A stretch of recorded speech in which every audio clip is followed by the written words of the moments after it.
మనం రోజు inheritance word వింటూనే ఉంటాం. కానీ అది రియల్ వరల్డ్‌లో ఎలా యూజ్ చేస్తారో తెలుసా? Welcome to day 5. How inheritance used in applications. మన అప్లికేషన్స్‌లో ఇన్హెరిటెన్స్‌ని ఎలా యూజ్ చేస్తారు? అంతకన్నా ముందు రీల్ లైక్ చేసుకొని, ఫాలో చేసి దాన్ని సేవ్ చేసుకొని పెట్టుకో.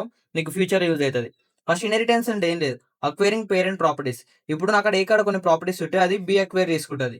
నెక్స్ట్ బి అనేది ఇంకా కొన్ని ఫ్యూచర్స్ యాడ్ చేసుకుంటది. నెక్స్ట్ సి అక్వైర్ చేసుకుంటది. సి అనేది కొన్ని ఫ్యూచర్స్ యాడ్ చేసుకుంటది. అంటే ఏలో ఉన్న ప్రాపర్టీస్ బికి ఇన్హెరిట్ అయిపోతాయి. అంటే మళ్ళీ బిలో మనం సేమ్ ప్రాపర్టీస్ క్రియేట్ అంటే సేమ్ ప్రాపర్టీస్ మళ్ళీ క్రియేట్ చేయడం అవసరం లేదు. అంటే మీకు ఇంకా ఇక్కడికొచ్చాక డీటెయిల్‌గా అర్థమైతది. ఎగ్జాంపుల్ ఇన్‌స్టాగ్రామ్ అనేది ఇన్‌హెరిటెన్స్ ఎలా యూజ్ చేస్తదో చూద్దాం. ఫస్ట్ అక్కడ మనం బేసిక్‌గా ఒక అకౌంట్ క్రియేట్ చేసుకుంటాం. అకౌంట్ క్రియేట్ చేసుకున్నప్పుడు ఏముంటాయి? యూజర్ నేమ్, ప్రొఫైల్ ఫోటో, మన ఫాలోవర్స్ అండ్ ఫాలోయింగ్ చూపిస్తది.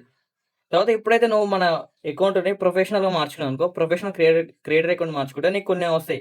ఇన్సైట్స్ అని, కంటెంట్ అనలిటిక్స్ అని, క్రియేటర్ టూల్స్ అని. అంటే ఇప్పుడు ప్రొఫెషనల్ అకౌంట్ మళ్ళీ ఇయన్నీ స్క్రాచ్ నుంచి కాకుండా యూజర్ అకౌంట్ నుంచి ఇన్హెరిట్ చేసుకుంటాయి. అంటే user name, profile photo, followers, following అనేది ఈ ప్రొఫెషనల్ అకౌంట్ అనేది ఇన్హెరిట్ చేసుకుంటది. ఇన్హెరిట్ చేసుకుంటే ఇయన్నీ మనం ఇందులో యూజ్ చేసుకోవచ్చు. రీయూజ్ చేసుకోవచ్చు మళ్ళీ. అంటే క్రియేటర్ అకౌంట్ మళ్ళీ కొత్తగా క్రియేట్ చేసుకోవడం అవసరం లేదు. సేమ్ అట్నే బిజినెస్ అకౌంట్ లాగా మనకి advertisement, business dashboard and contact information ఉంటది. సేమ్ ఏం చేస్తదంటే బిజినెస్ అకౌంట్ ప్రొఫెషనల్ అకౌంట్ నుంచి ఇన్‌హెరిట్ చేసుకుంటది. ఇప్పుడు ప్రొఫెషనల్ అకౌంట్ ఏమేమున్నాయి? యూజర్ అకౌంట్ యొక్క ప్రాపర్టీస్ ఉన్నాయి. నెక్స్ట్ ప్రొఫెషనల్ అకౌంట్ ప్రాపర్టీస్ ఉన్నాయి. ఇప్పుడు బిజినెస్ అకౌంట్ జస్ట్ ప్రొఫెషనల్ అకౌంట్‌ని ఇన్‌హెరిటెన్స్ చేసుకుంటే ఇయన్నీ యూజ్ చేసుకోవచ్చు. అంటే మనం మళ్ళీ క్రియేట్ చేయకుండా రీయూజ్ చేస్తున్నాం. అండ్ ఇన్‌హెరిటెన్స్ యొక్క మెయిన్ మోటో అదే. Reusable code. మనం ఒకసారి క్రియేట్ చేసుకుంటే నెక్స్ట్ దాన్ని ఇన్‌హెరిట్ చేసుకొని ఎక్కడైనా యూజ్ చేసుకోవచ్చు. No need to create anything from scratch. We need to just acquiring the properties or behaviours. మన ప్రాపర్టీస్ అండ్ బిహేవియర్స్ అన్న జస్ట్ ఒకసారి క్రియేట్ చేసుకొని దాని తర్వాత ఇన్‌హెరిట్ చేసుకోవడం. ఇప్పుడు రియల్ లైఫ్ ఎగ్జాంపుల్ చూద్దాం. మనకు వెహికల్స్ ఉంటాయి. Car, bike, tractor. Example car తీసుకుందాం. నేను కార్‌ని స్పోర్ట్స్ కార్ లాగా మారుద్దాం అనుకుంటున్నాను. ఫస్ట్ మన నార్మల్ కార్‌లో ఏముంటాయి? 4 వీల్స్ ఉంటాయి. ఎగ్జాంపుల్ ఇంజిన్, బ్రేక్స్ ఉంటాయి. స్పోర్ట్స్ కార్ లాగా మార్చాలంటే ఫస్ట్ నార్మల్ కార్ ప్లేస్ నేను ఇంకా కొన్ని ఫీచర్స్ యాడ్ చేస్తా. టర్బో ఇంజిన్ యాడ్ చేస్తే స్పోర్ట్స్ మోడ్, రేసింగ్ సస్పెన్షన్. అప్పుడు నాకు స్పోర్ట్స్ కార్ వస్తది.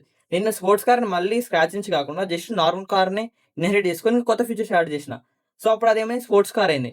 సేమ్ ఇన్‌హెరిటెన్స్ కానీ అలానే యూజ్ చేస్తాం మనం. క్లాస్ తీసుకొని అందులో కొన్ని ప్రాపర్టీస్ పెట్టుకుంటాం. దాని తర్వాత ఎక్స్‌టెండ్ చేసుకొని ఇంకా నెక్స్ట్ క్లాస్‌లో కొన్ని ప్రాపర్టీస్ యాడ్ చేస్తాం. అంటే same like user account create చేసుకున్నాం. దాని తర్వాత ప్రొఫెషనల్ అకౌంట్ దాన్ని ఇన్‌హెరిట్ చేసుకున్నాం. ఇప్పుడు ఈ ప్రాపర్టీస్ వచ్చినాయి. ఈ ప్రాపర్టీస్ ఈ కొత్తగా యాడ్ అయిన ప్రాపర్టీస్. సేమ్ ఇక్కడ గాని అంతే. స్పోర్ట్స్ కార్‌లా ఈ ప్రాపర్టీ ఇన్‌హెరిట్ చేసుకొని ఈ ప్రాపర్టీస్‌ని యాడ్ చేసినాం. అప్పుడే స్పోర్ట్స్ కార్ అయింది. ఇలా మనం ఇన్‌హెరిటెన్స్ అయితే యూజ్ చేస్తాం. ఇలాంటి కంటెంట్ కోసం ఫాలో.